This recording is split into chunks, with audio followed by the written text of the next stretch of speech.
बिस्मिल्लाहिर्रहमानिर्रहीम जी। आज का हमारा टॉपिक है वो है किंगडम ऑफ सब कॉन्टिनेंट। तो हम ये देखेंगे बरसगीर में सबसे पहले कौन लोग आए। वो हैं जी Aryan, Aryans. Basically Aryan German people हैं, German people which settle down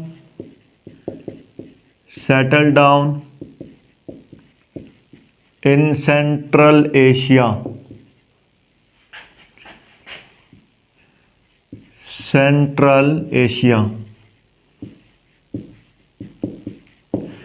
इन लोगों ने आके कास्ट सिस्टम मुतारफ़ करवाया जी। इंट्रोड्यूस कास्ट सिस्टम,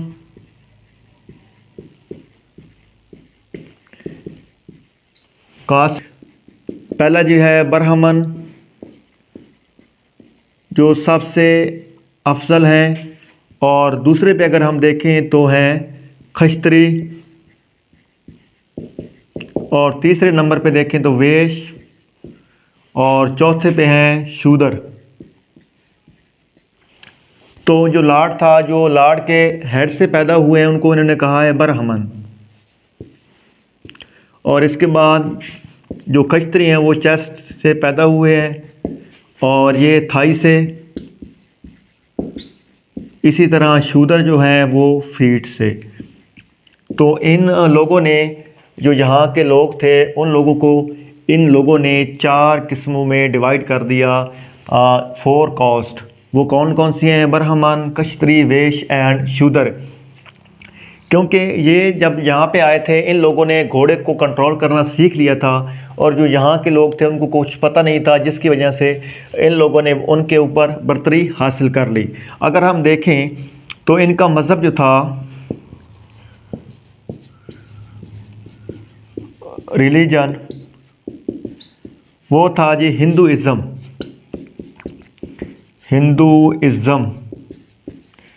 ओल्डेस्ट, ये जी हिंदुइज़्म जो है ये oldest religion of the world, oldest religion. और अगर हम बात करें इनकी लैंग्वेज की, तो वो संस्कृत है, संस्कृत। इसके बाद यहाँ पे जो सिस्टम था उस वक्त, इन्होंने इंट्रोड्यूस करवा दिया पंचायत या लोकल गवर्नमेंट। ये इन्होंने इंट्रोड्यूस करवा दी। इनकी जी बुक्स जो इन्होंने 4 बुक्स हैं इनकी।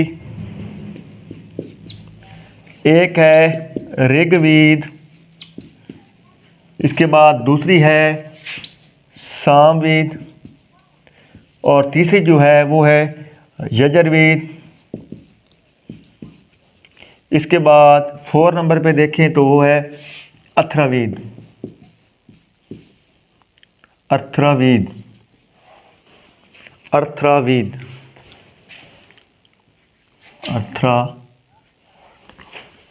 ये इनकी 4 बुक्स हैं।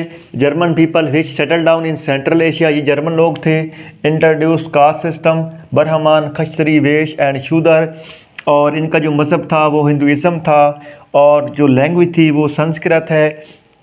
और यहाँ पे इन्होंने पंचायत सिस्टम मुतारफ़ करवा दिया, यानी कि उस ज़माने में अदालतें तो नहीं थी, और ये पंचायत वो लगती थी वहाँ पे।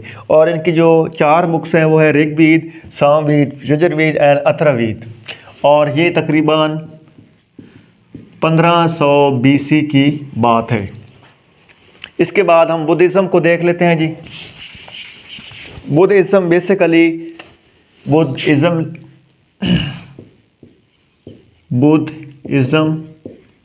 इसको इंट्रोड्यूस किसने करवाया? सिद्धार्था। अब सिद्धार्था कौन है जी? बॉर्न इन लुम्बिनी, ये नेपाल के अंदर है। और इसका अगर हम एरा की बात करें तो वो है जी 663 BC टू 470 BC। ठीक हो गया। और ये जो सिद्धार्था ने इंट्रोड्यूस करवाया था बुद्धिज़्म, ये करवाया था जी 525 BC के अंदर। Found Buddhism religion. और इसने जो हॉली बुक लिखी है, इनकी जो किताब है, जिस तरह हमारी कुरान मजीद है, इनकी है जी त्रिपिटका। त्रिपिटका।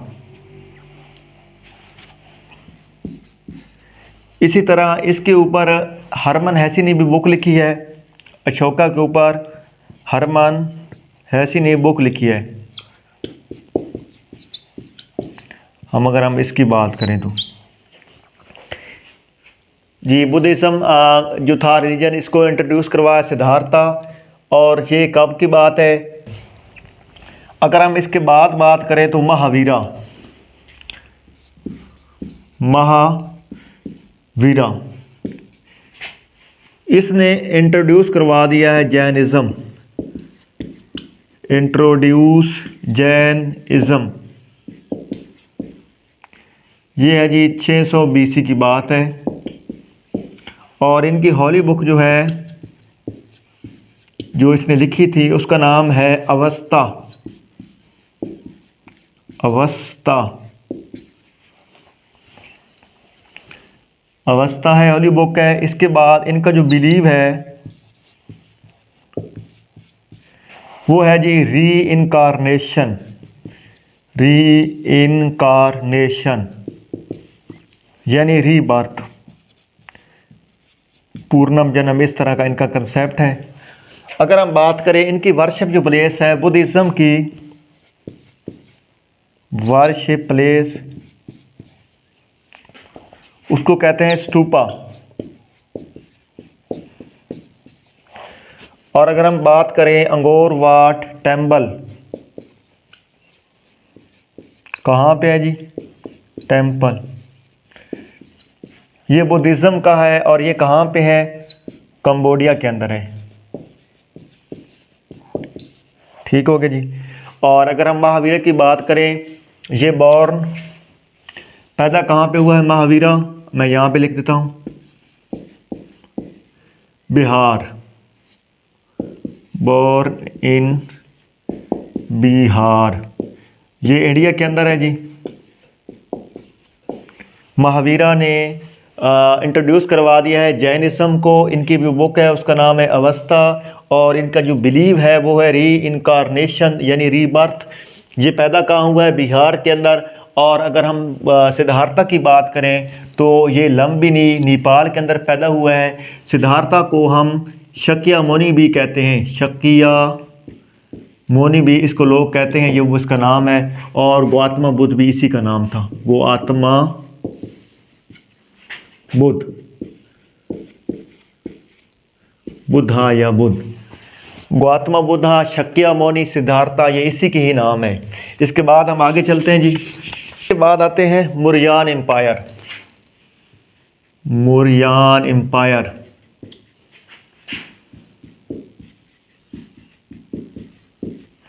अगर हम मौर्यन एम्पायर को देखें तो चंद्रगुप्त, इसका फाउंडर कौन है जी? फाउंडर है चंद्रगुप्त मौर्यन। चंद्रगुप्त मौर्यन।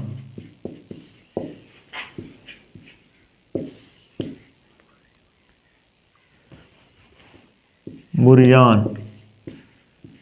अगर हम इसके एरा की बात करें तो 321 BC से लेकर 185 BC तक इनका दौरानिया है जी। इसको फाउंड किसने किया? इसका फाउंडर है चंद्रगुप्त मौर्यन है। और हम देखें इसका एक वज़ीर था Chanakya.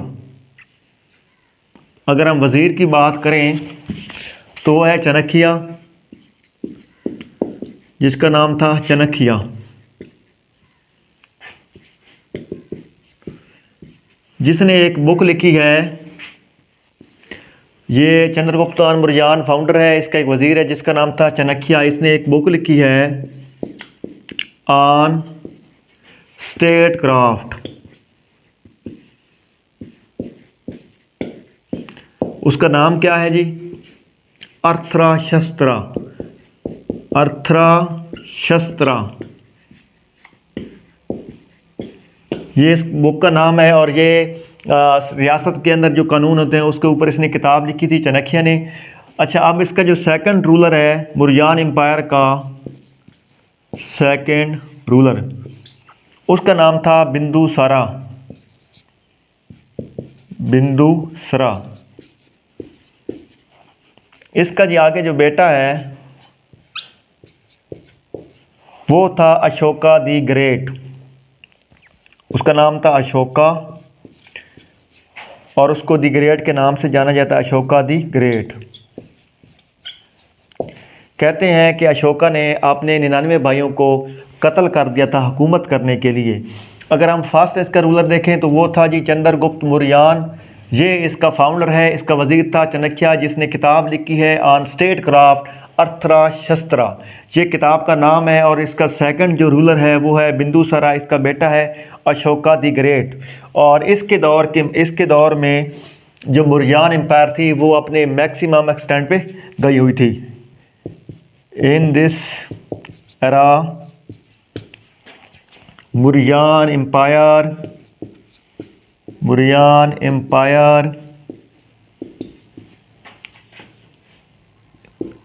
in its maximum extent। और अगर हम बात करें लास्ट रूलर जो था इसका, लास्ट रूलर वो था जी Brihadratha, Brihadratha.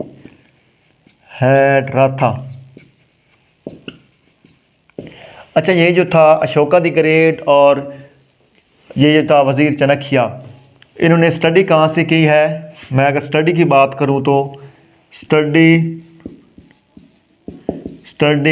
University of Taxila, university of Taxila,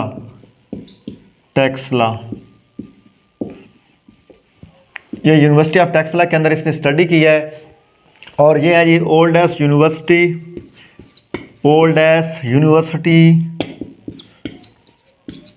of सब कंटिनेंट।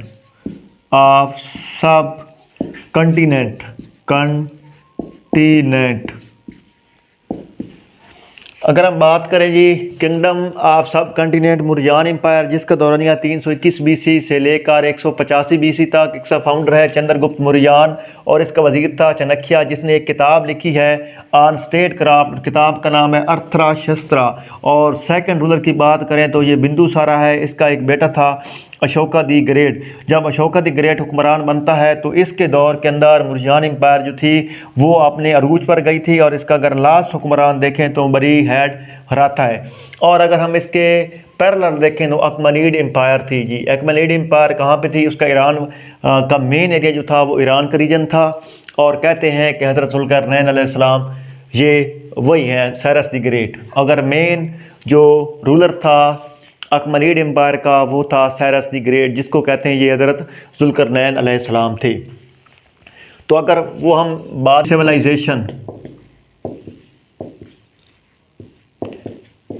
सिविलाइजेशन, उनके बाद सबसे पहले कौन आया जी? आर्यन पीपल आए। ये जी कास्ट सिस्टम को लेके आए, कास्ट सिस्टम को लेके आए। इसके बाद अगर हम दूसरी चीज़ देखें तो हिंदुइज़्म को लेके आए। और इसके बाद हम देखें तो बुक्स हैं इनकी 4, वो हैं जी 4। इसके बाद सेकंड नंबर पे हमारे पास कौन आया? सिद्धार्था, जिसने इंट्रोड्यूस किया करवाया बुद्धिज़्म को। और इसकी किताब क्या थी? त्रिपिटका। ठीक हो गया। इसके बाद अगर हम देखें ये मौर्यन एम्पायर आ गई, सॉरी, इसके बाद आता है महावीरा। महावीरा। ये क्या है जी? जैनिज्म को लेके आया। इसकी बुक का नाम क्या थी? अवस्था। और इसके बाद अगर हम देखें तो मुरियान एम्पायर, ये फॉलोअर हैं बुद्धिज़्म के, मुरियान एम्पायर।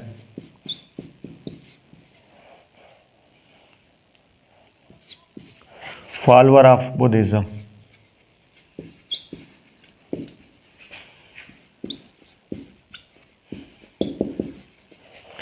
ये था जी रिव्यू एक, ये हमने पढ़ लिया सारा।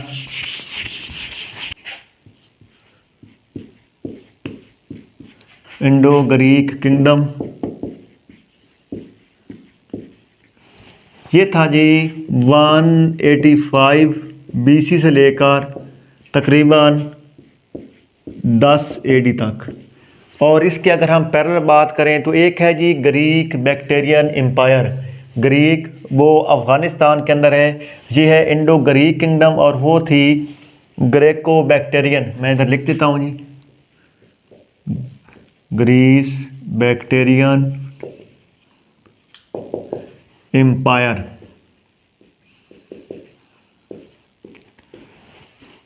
ये थी अफगानिस्तान के अंदर। मैं ये बता देता हूँ आपको, ये सबसे देखें पहले तो 336 BC के अंदर एक फिलिप हुक्मरान था यूनान का, उसका बेटा है सिकंदर आज़म। तो फिलिप को वहाँ पे कत्ल कर दिया जाता है। इसके बाद जो नेक्स्ट हुक्मरान होता है वो होता है अलेक्जेंडर द ग्रेट, जिसे सिकंदर आज़म कहते हैं। तो उसने फैसला किया कि मैंने पूरी दुनिया को फतह करना है। तो उसने 332 BC के अंदर वो यूनान से निकला। इसके बाद वो अनातोलिया पहुंचा, और फिर वो ईरान, फिर वो पहुंचा सीरिया, सीरिया से वो मिस्र जाके पहुंचा, और फिर वो वहाँ से वापस एशिया के अंदर एंटर हुआ 330 BC के अंदर। ये हमारा एक अलग टॉपिक है, उसको हम करेंगे वजाहत के साथ। तो 330 में अंदर वो अफ़गानिस्तान पहुंचा, और वहाँ 4 साल वो अफ़गानिस्तान के लोगों के साथ लड़ता रहा। और अफ़गानिस्तान को ग्रेट यार्ड ऑफ एम्पायर भी कहते हैं, क्योंकि इसके अंदर बहुत सारे हुक्मरान आए और फिर सबको भागना पड़ा। देख लें आप, सिकंदर आज़म भी था, वो भी भाग गया, फिर रशिया आया, वो भी भाग गया, और अमेरिका आया, वो भी वहाँ से निकल चुका। तो इन लोगों ने वहाँ से इनको भगा दिया। तो फिर सिकंदर आज़म के मरने के बाद इसके जर्नैल जो थे वो आपस में लड़ पड़े और मुख्तलिफ़ इलाकों की तरफ वो निकल गए। जिस तरह हम देखें तो ईरान के अंदर जो उसका एक जनरल था सेल्यूसिड, तो उसने एक एम्पायर कायम कर दी 312 BC के अंदर, सेल्यूसिड एम्पायर। और अगर हम अपने रीजन की बात करें तो इंडो ग्रीक किंगडम थी 185 BC से लेकर 10 AD तक। इसके बाद इस रीजन के अगर देखें कुशन एम्पायर, इसका जो पीरियड है वो है जी 10 AD से लेकर 375 AD तक। और ये जो कुशन एम्पायर थी मेड गोल्डन कोइन। इसके बाद अगर देखें तो वो है गुप्ता एम्पायर। गुप्ता एम्पायर वो जी कब से है? 319 AD से लेकर 470 AD तक उन्होंने हुकूमत की है। अब ये देखें 470 तक हम पहुंच चुके हैं। इसके बाद आती है एक समानी एम्पायर भी आती है। बात देखें 628 के अंदर इंडिया के अंदर इस्लाम आ चुका था। जो उसका मकाम है केरला कालीकट, वहाँ पे एक मस्जिद बन गई थी जिसे कहते हैं मालिक बिन दीनार, और वो आप सल्लल्लाहु अलैहि वसल्लम के दौर में बन गई थी। उसकी वजह ये है कि वहाँ से लोग आए, अरब से ताजिर आए, और इस्लाम वहाँ पे आ चुका था इंडिया के अंदर। लेकिन अगर हम देखें फातिहाना अंदाज में जब इस्लाम इस रीजन के अंदर आया बरसग़ीर में, तो वो आया था मोहम्मद बिन कासिम में। तो अगला हम टॉपिक जो करेंगे वो है जी मोहम्मद बिन कासिम।